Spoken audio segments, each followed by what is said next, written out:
Hello everyone, it's me, Juan for another video. Today, we're going to be doing something completely different. Well, somewhat different, but also kind of still on brand with this channel. Of course, we're going to be doing a reaction video about FuhNaff. But a new contestant has been entering in the ring, and his name is not MatPat or Tom or anyone in Fierce HQ. That's my little pet name for that. Instead, we have FuhNaff into the fray, and he has the challenge to decide what is Golden Freddy's new role. I thought we all knew Golden Freddy's new role. Golden Freddy's role in all this in Five Nights at Freddy's.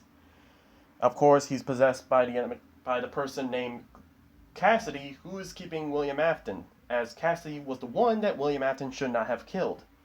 And then we agree that her partner in crime, reluctantly or not, was Crying Child, William Afton's son.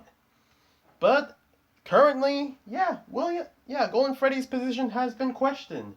So now we're going to figure out what is the role that FuhNaff is thinking. So without further ado, sit back, relax, let's react. Golden Freddy has been a topic of debate for nearly 10 years now. And Yes. most of the debate has revolved around who possesses the animatronic and what makes them so special. There's been a lot of talk about this topic recently, so I thought I'd make a video detailing exactly what I think about Golden Freddy, featuring evidence that you may have never heard before. We have a lot to talk about, so let's get started. While researching for this video, I've once again realized that the order the game's released in matters, especially with Golden Freddy. Scott has gone on record saying that he likes to use new games to answer questions from past games, and that's very true when it comes to Golden Freddy. This is going to be a lot easier to understand if we go game by game, so let's make a timeline. In August of 2014, we were introduced to Golden Freddy in FNAF 1, and in that game, he appeared as almost a ghostly type figure, rarely appearing on the poster outside your door, in the hallway, or in your office, surrounded by the words, "It's me." When you stare at Golden Freddy for too long, he'll jump scare you, but his jump scare is not like the rest. Instead of a full-body 3D animated jump scare, you only see his head, and he crashes your game. Back in 2014, we knew with the context of the nightly phone calls and posters on the walls that kids were haunting the animatronics. Golden Freddy, though, clearly acted different from the rest. So for some reason, he must have been special, but we didn't know why. Then, in November of 2014, Golden Freddy returned in FNAF 2, featuring a new design, but all of the same tricks. He once again could randomly appear in your office, his head could appear in the hallway, and if you stared at him for too long, you would once again get jump scared by his floating head. As far as the lore is concerned, FNAF 2 only heightened what we already knew about Golden Freddy. We knew that he was probably one of the missing children, and we knew that Scott was trying to emphasize that there was something different about Golden Freddy. But we still didn't know why he was different. In March of 2015, we got FNAF 3, and with it, a few more details surrounding Golden Freddy. A huge chunk of the game revolved around freeing the spirits of the missing children, especially the spirit possessing Golden Freddy. After completing all of the secret mini-games and giving cake to all of the missing kids, you're able to free the spirit of Golden Freddy in the Happiest Day mini-game. Or so we thought. This once again establishes that the Golden Freddy kid was different for some reason. In the End of Night mini-games, you get to play as each animatronic, Freddy, Bonnie, Chica, and Foxy, with each mini-game ending with Afton disassembling the animatronics. After the main 4 animatronics are disassembled, you play as a spirit. When you enter the safe room, it's revealed you are the 5th spirit, presumably the spirit who possesses Golden Freddy. While the other 4 spirits are blocking the door, the Golden Freddy spirit is once again being shown as different from the rest, seemingly coming off as more aggressive than the other spirits. The spirit chases Afton around the room, leading him to get into the Spring Bonnie suit and get spring-locked. 3 games into the franchise, we knew that the Golden Freddy spirit was special, seemingly being the leader of the group, shown through the Happiest head honcho, and the Afton spring-lock scene. But we still didn't know why this was the case. Cut to July of 2015 when we got FNAF 4. Suddenly, Golden Freddy, aka Fredbear, was in the spotlight. In this game, we got a huge chunk of lore relating to the Crying Child, and the days leading up to him getting bit by Fredbear. At the time, this didn't really give us any concrete information about who possesses Golden Freddy, mostly because it wasn't immediately clear that the Crying Child was the spirit possessing Golden Freddy. The main way and then we figure out that, he is technically Golden Freddy. So all those people back in the day who thought that, Crying Child is Golden Freddy, give yourself a pat on the back. You have no idea how right along you were the whole time. Kid went on to possess an animatronic in this series was Afton killing them and them getting stuffed into a suit. But the crying child was different. He wasn't killed by Afton. He was killed on accident and died later from his injuries. Nowhere near the Fredbear suit. Because of this, the mystery of who possesses Golden Freddy as of the release of FNAF 4 was still up for debate. In January of 2016, we got FNAF World. And right when we booted up the game, we knew that this was a continuation of the story from FNAF 4. We see the same voice from the end of FNAF 4 saying the same thing. I will put you back together, insinuating that this game revolves around the crying child and putting him back together. So what does putting the crying child back together even mean? Well, throughout the game, you're instructed to find clocks. And with each clock you collect, you're put into a little mini-game. These mini-games mirror what we see in FNAF 3. These are directly connected to the mini-games you had to complete to set up the happiest day and free the spirit inside Golden Freddy. The task to put the crying child back together was actually us setting up the happiest day minigame, therefore connecting the crying child to that minigame. FNAF 4 and FNAF World were all about showing us that the Golden Freddy kid in the happiest day minigame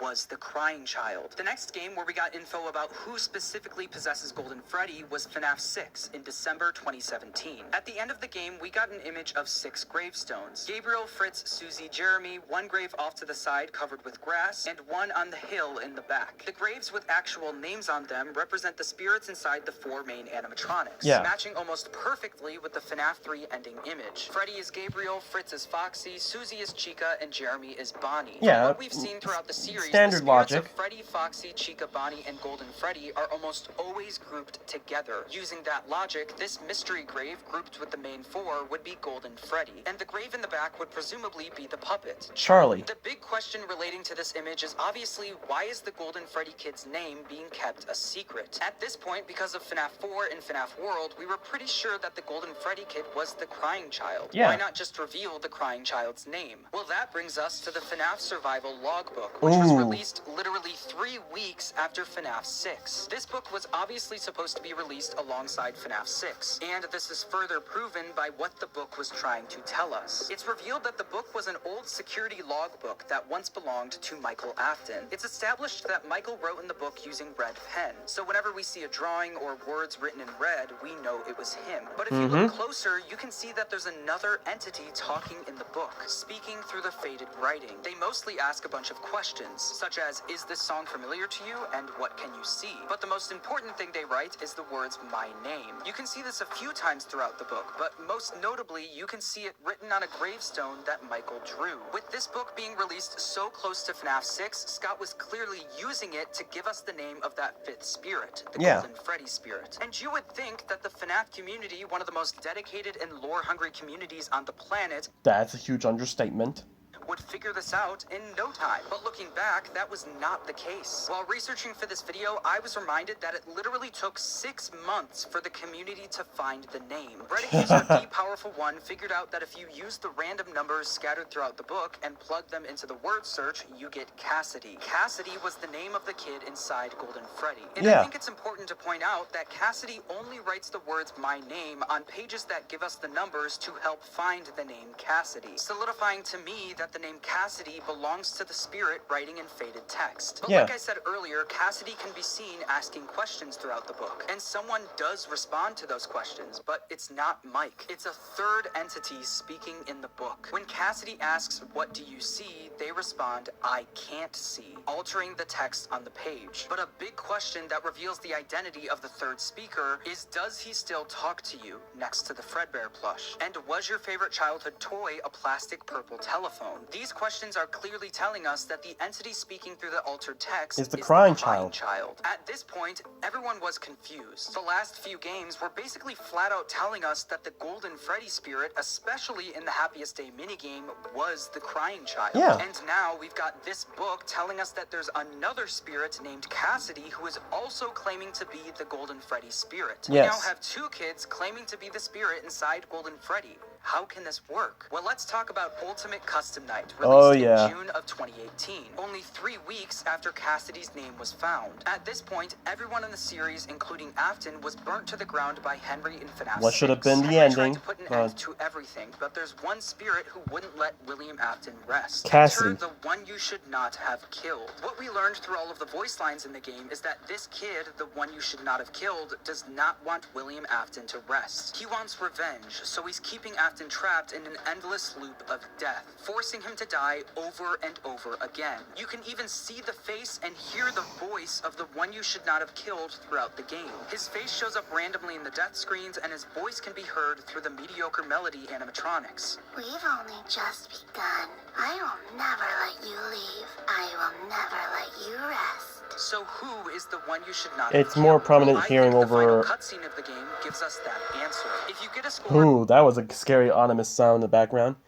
But I feel like it didn't work out with Happy Frog. Maybe like I know I'm not trying to critique FNAF. I would never do that. But like it just sounds a little bit more like heardable over Orville Elephant. I feel like Orville Elephant I heard the most clearly.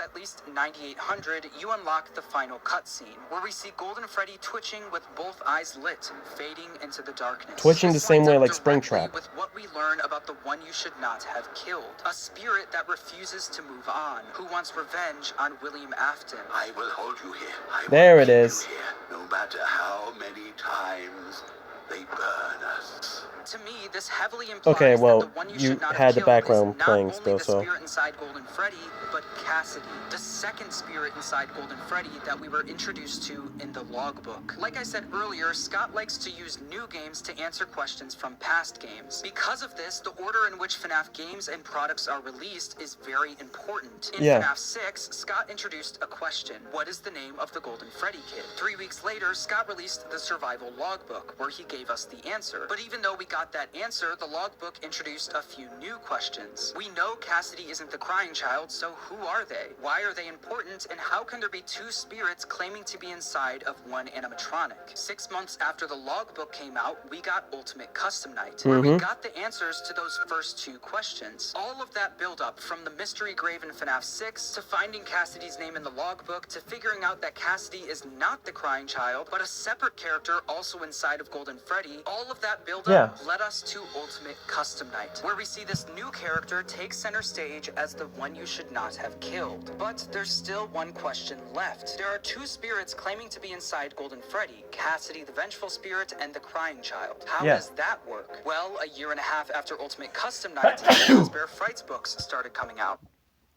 Sorry, man. Thank you. And in these books, we got the story of the Stitch Wraith, an animatronic that contains the spirits of two kids, Andrew and Jake. Andrew is revealed to be a victim of William Afton, who is very vengeful and angry. Jake is revealed to be a kid who was not killed by William Afton, but died from a brain tumor surrounded by his plushie that had a walkie-talkie inside of it.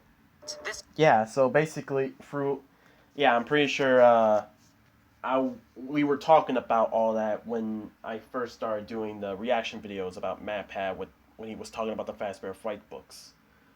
But yeah, because of the similarities, because of all that, everyone just assumed, Andrew has to be a stand-in for Cassidy, and Jake had to be a stand-in for Crying Child.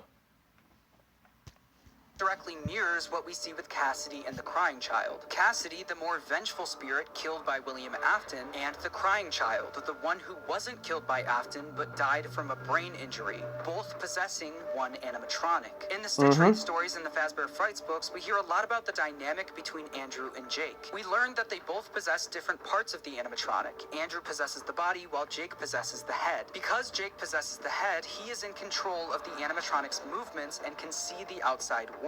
Since Andrew possesses the body, he can't see anything or move the animatronic. What's also made clear is that they both don't remember very much about their past, and that they can talk to each other from inside the Stitch Wraith, with them mostly trying to figure out what they remember. If you haven't put it together yet, this is exactly what we see in the survival logbook. Cassidy and the Crying Child possessing the same animatronic, talking to each other, trying to figure out what with they Cassie remember. controlling Cassidy says, and "What do you remember? Was your favorite childhood toy a plastic purple telephone? But the most important question in the whole book is this. Cassidy says, "What do you see?" And the crying child responds, "I can't see." This exactly mirrors what we see with Andrew and Jake. Quote, "Hi Andrew," Jake said. "Why can't I see anything?" Andrew demanded. "How come you can see and I can't?" In the books, Andrew, the vengeful and angry spirit, possesses the body of the Stitch Wraith and can't see. And Jake, but of course, Cassidy and Crying Child are switched. Possesses the head and can see. What the logbook is telling us, though, is that in the games, it's the exact opposite. The Crying Child is the one who says he can't see, which means he is the one possessing the body of Golden Freddy, while Cassidy, the vengeful spirit, is the one possessing the head. It's not the Crying Child in control, it's the vengeful spirit Cassidy. The Crying Child is helpless. All he can do is try to reach out and tell his brother Michael that he's there too.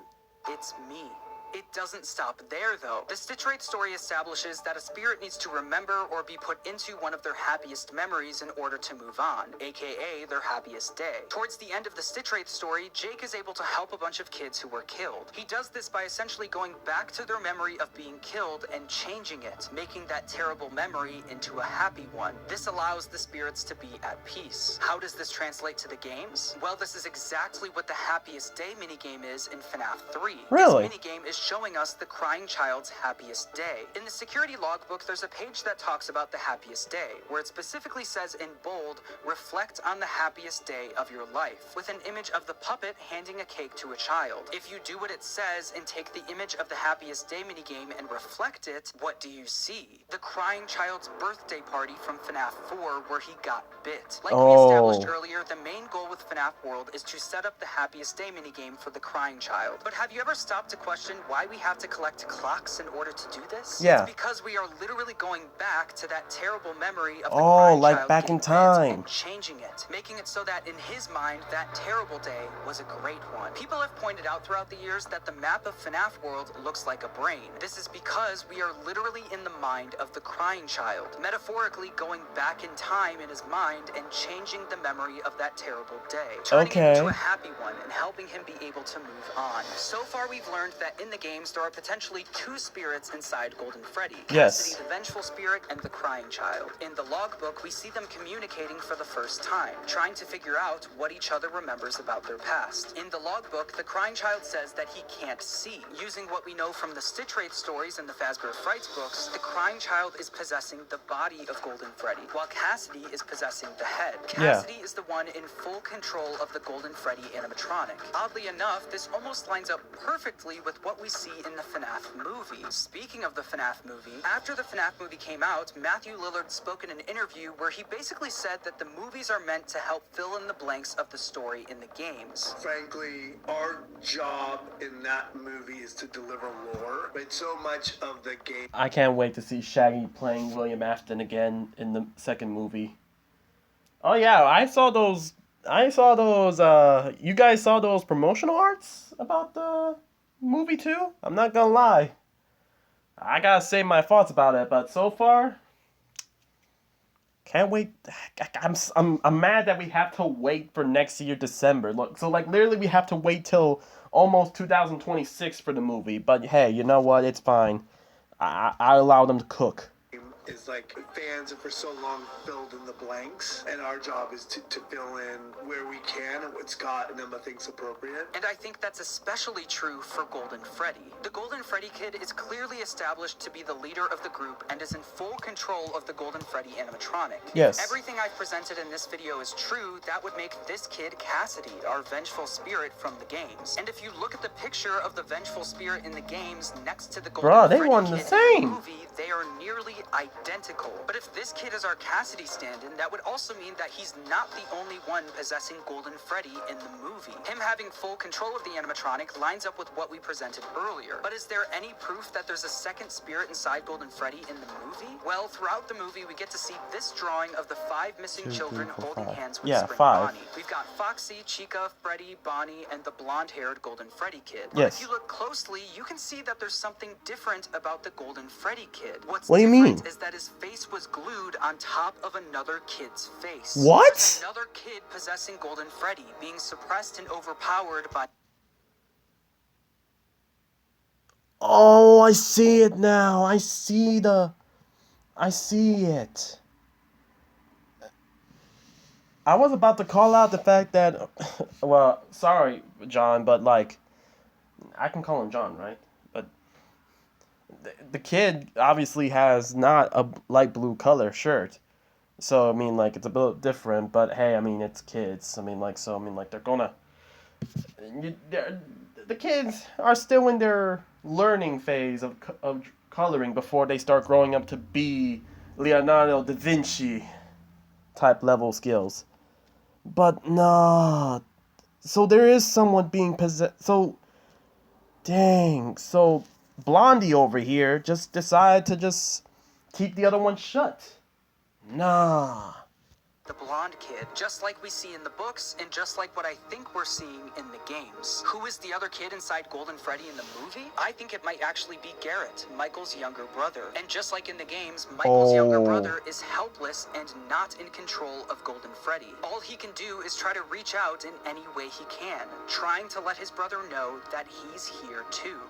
It's me. Changing people's bad memories and making them good memories is something we see in the books and the games. And I think Scott was trying to strengthen this idea in the movie. The Golden Freddy kid is able to go into Mike's dream and change his memory of the day his brother was taken. But instead of doing this for good, he does this to trick Mike into giving up his younger sister, Abby. The movie then ends with Afton getting spring-locked and being locked away. In the minigame version of this from FNAF 3, the Golden Freddy spirit is seen as the leader of the pack and the more aggressive one. And I think the movie only strengthened that idea, with the final scene being Cassidy closing the door on Afton as he's getting spring-locked. I think it's important to encourage you to do your own research and come to your own conclusions, because a lot of conclusions depend on how you interpret certain evidence. For example, a lot of people think that this little girl in the survival logbook is Cassidy, but I don't think that's the case. If this is supposed to be representing the happiest day minigame, that minigame, in my opinion, clearly has everything to do with the crying child and nothing to do with Cassidy. As much as I want this drawing to mean something,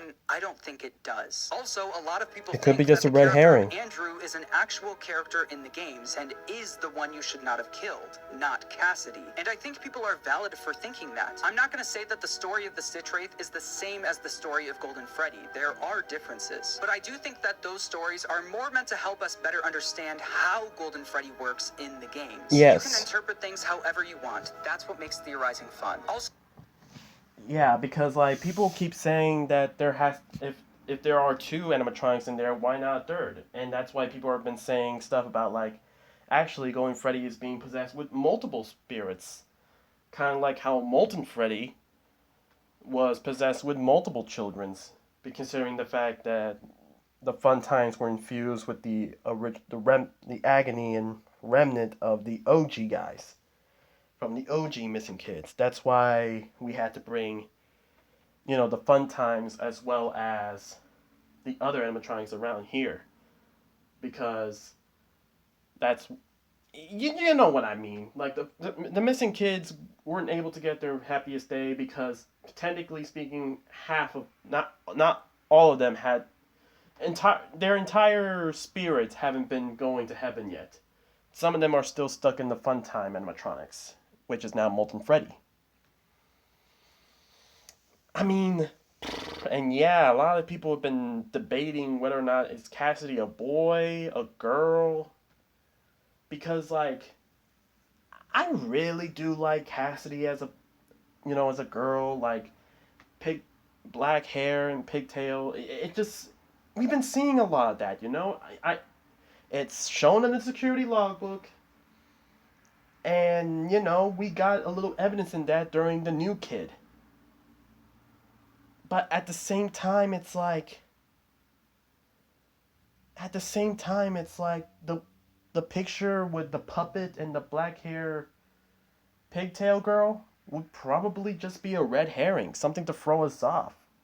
Because why would Scott throw in, some sort of inverted picture that clearly is a blonde boy to be the stand-in for the one who shouldn't have been killed.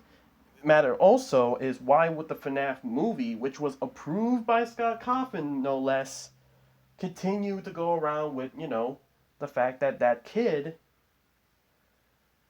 that kid, I'm not sure if they mentioned if his name is Cassie or not, so we're just going to say that kid. Why would that kid, who I will say did a fantastic job playing the Golden Freddy spirit, why would it be blonde? Because I know a lot of people, myself included, were kind of like, where's Cassidy? Are you telling me blondie boy over there is Cassidy? They couldn't find someone with, they couldn't find a girl with black hair with ponytails? No one volunteered? So it's like, dang, man, like, could we be wrong this whole time? Could Cassidy have been a boy and could have been blonde?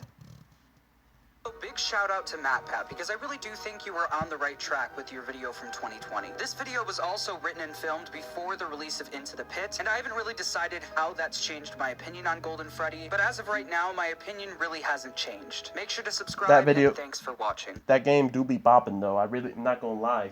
The Into the Pit is pretty good, and I hope they continue making other spin-offs. I heard that if they were ever going to make another one, they would probably do one on Fetch. Please do. It would be cool to see a somewhat game where we have to, worry about an animatronic dog chasing us. Matter of fact, why not also do the Plush Trap Chaser? I feel like that's a good game as well. I feel like the Plush Trap Chaser will also be good as well. Blackbird, I'm also reading that right now, but I feel like Blackbird will also be a good game as well.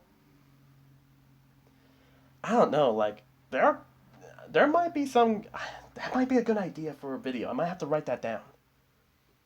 But anyways, guys, that's going to be the video, guys. I just said guys twice. Now 3 times. Make sure you like the video so I know you guys enjoy. Comment down below what do you guys think. Because, overall, yeah, I feel like even if someday some of us grow up with jobs, have families, heck, maybe I'll retire from YouTube one day, I would still be thinking on what the hey is going on with Golden Freddy. Because you would think we would know by now. And we had a solid good idea, but now with more information, new information being brought to us, we're just scratching our heads like, bro, has everything we know been a lie?